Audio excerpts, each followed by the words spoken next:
you guys for all the support that you guys been offering on the channel. If you guys didn't check out our last video we uploaded yesterday, the 10 things to fix in Season 2 for Modern Warfare 2, definitely go check out that video.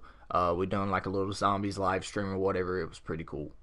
Also, we just got done uploading Glover Teixeira versus Jamal Hill, where I predicted UFC 283, which I went 3-1 in the main event fights. The only one I didn't get right was obviously that Jamal Hill versus Glover Teixeira fight.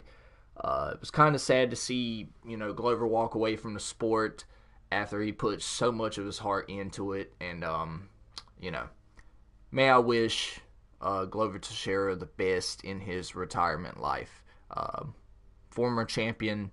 He'll probably go down as a Hall of Famer. We'll see what happens. But regardless of that, we're going to be doing Magomed Ankalaev versus Jan Blachowicz today for this Who Would Win episode.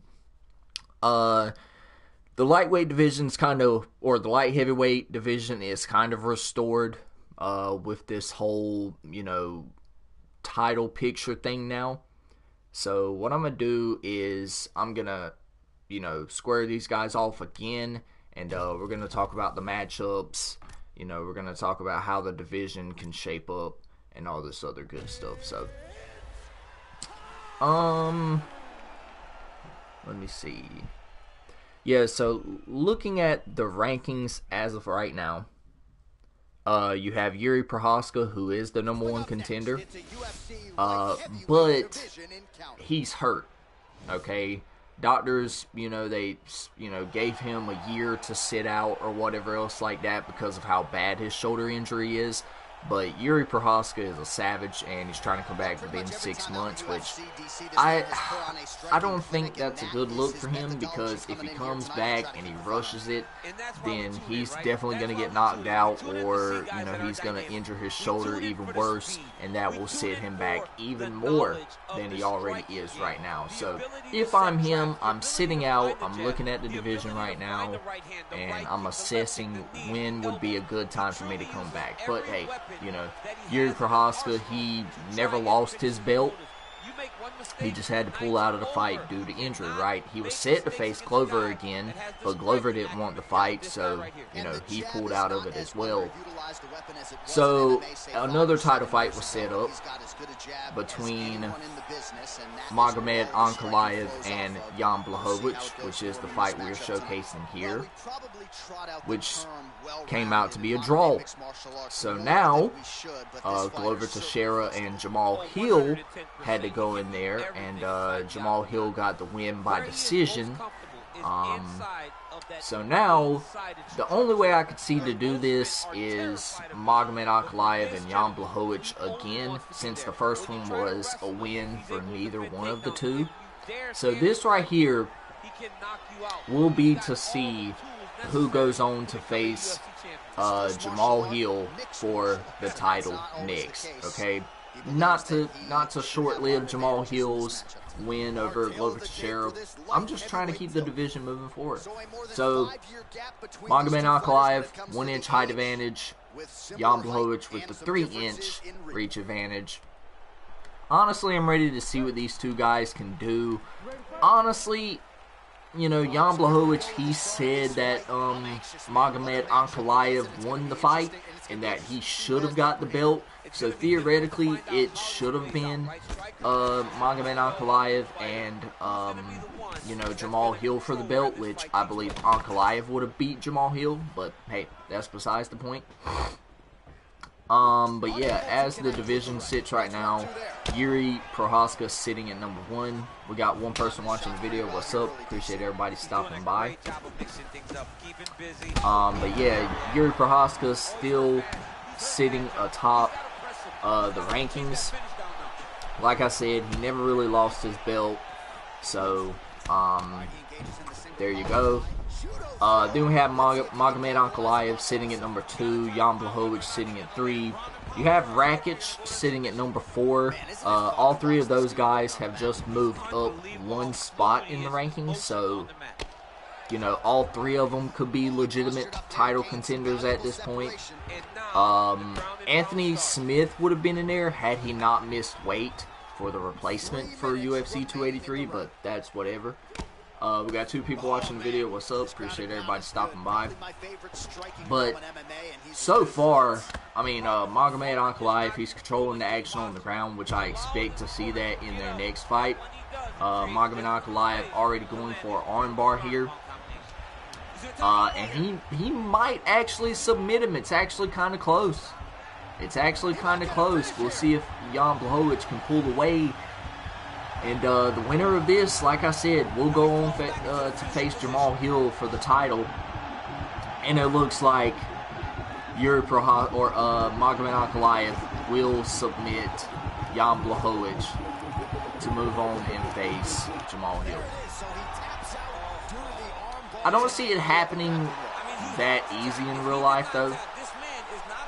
Jan Blachowicz, I mean, they call him Polish power for a reason. The man has power in those hands. So we're going to go on ahead. We're going to set up the matchup. Oh, my God. He got him out of there with the quickness, bro. He got him out of there with the quickness. Maybe it's because I have it set on legendary difficulty. Maybe that's why. But, hey, I mean, if it's not on legendary difficulty, what are we doing here? So we're going to go ahead, set it up for a championship fight. I kind of want to put it at at Madison Square Garden, because why not? It's, you know, one of the biggest venues. We're going to put it on easy this time. Or I don't know. Nah, we'll keep it on legendary. We'll keep it on legendary. Maybe if another submission happens, we'll probably change it back to easy difficulty. So we'll see what happens here. But yeah, so if the 2 guys are to face off against one another again, I fully expect Magomed Ankalaev to walk away, just because I feel like he's the better light heavyweight between him and Jan Blachowicz. That's no disrespect to Jan Blachowicz. I mean, he literally lost the belt to Glover Teixeira, and that's no disrespect towards Glover Teixeira either. But I mean, bro, Glover Teixeira, I mean, 42 years old, you know. Don't see how that happened, but you know, hey, weirder things have happened. So yeah, this right here will be the next fight. I feel like that will be booked. Jan Blachowicz between,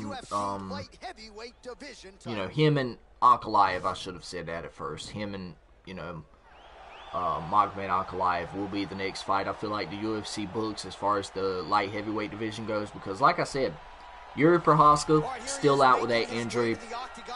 I mean, maybe you put Rakic in there somehow, some way. I don't know. Glover Teixeira was at number 5, but I mean, he dropped 3 spots. He retired. He got out of there. So I don't see how else the UFC can do this other than to have Magomed Ankalaev and Jan Blachowicz go at it again. I mean, because the first one was a draw. And look what happened between Brandon Moreno and Davison Figueiredo. They had to go back at it again because the first one was, I think, the first one wasn't a draw. I think Figueiredo won the first one, and then the second one was a draw. Yeah. I think that's how it works. I don't know. Anyways, but yeah, this is how I see, things happening.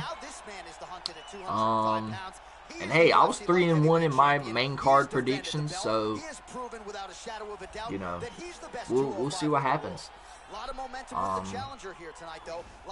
But we're also gonna cover the middleweight division next, because there are some really intriguing matchups that can happen.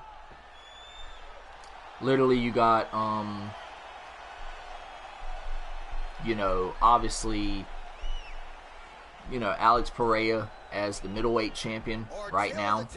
We'll actually cover that division here right now.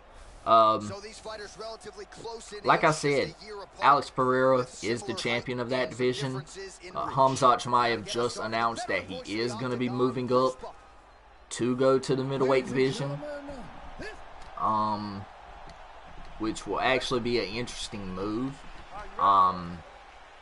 because at that point, you know, we don't know what the UFC is going to do as far as like matchups go. I mean, Robert Whittaker, if Israel Adesanya doesn't take the immediate rematch, he will be the next one to face Pereira. But I don't see Israel Adesanya denying himself a chance to go for his belt again. Maybe you put Robert Whittaker in there with Alex Pereira. If Alex Pereira, you know, beats him too, then maybe you throw Khamzat Chimaev in there with Robert Whittaker to determine who's the #1 contender, or you put Adesanya in there with Whittaker, or not Whittaker, but Adesanya with Khamzat Chimaev. There's so many things you could do, and Ankalaev is going for a standing guillotine here, but it looks like Jamal Hill is going to get out of that. Wow, that's impressive. I've never seen a standing guillotine like that before, though.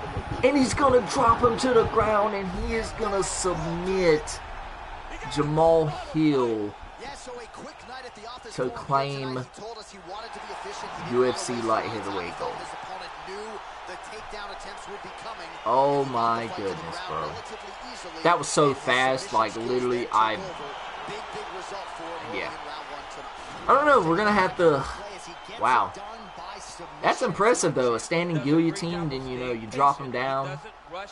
Oh my god, and he sunk that deep in there too. Jamal Hill was not gonna go anywhere. He put that man to sleep, bro. He put that man on a Chris Smooth mattress. I haven't even watched Chris Smooth in a while, but like I said, so many interesting things that the lightweight or the middleweight division can do as far as like matchups are concerned. Y'all let me know what y'all would want to see down there in the comment section below. Who do y'all think Alex Pereira should face? Alex Pereira was actually talking about moving up to light heavyweight to avenge you know, Glover Teixeira's loss, because Glover Teixeira and Alex Pereira are really, really close. But I don't see that happening, just because he's actually in a good place in the middleweight division, and I don't see him moving away from the middleweight division. But yeah, I believe the middleweight division is going to be the division we cover next. I want to kind of do like all the title pictures in this one. Maybe we cover the heavyweight division next between Cyril Gane and John Jones. I don't believe we've done a who would win episode on those two, so let me know what y'all would want to see for our next video in the comment section below. But other than that, hope y'all enjoyed it. If y'all did, y'all drop a like, y'all subscribe, make sure your notifications are turned on so that way you don't miss a video when I upload. And yeah, y'all stay motivated, stay dedicated, always have that Mamba mentality, and I'll check you guys out in the next one. Peace out.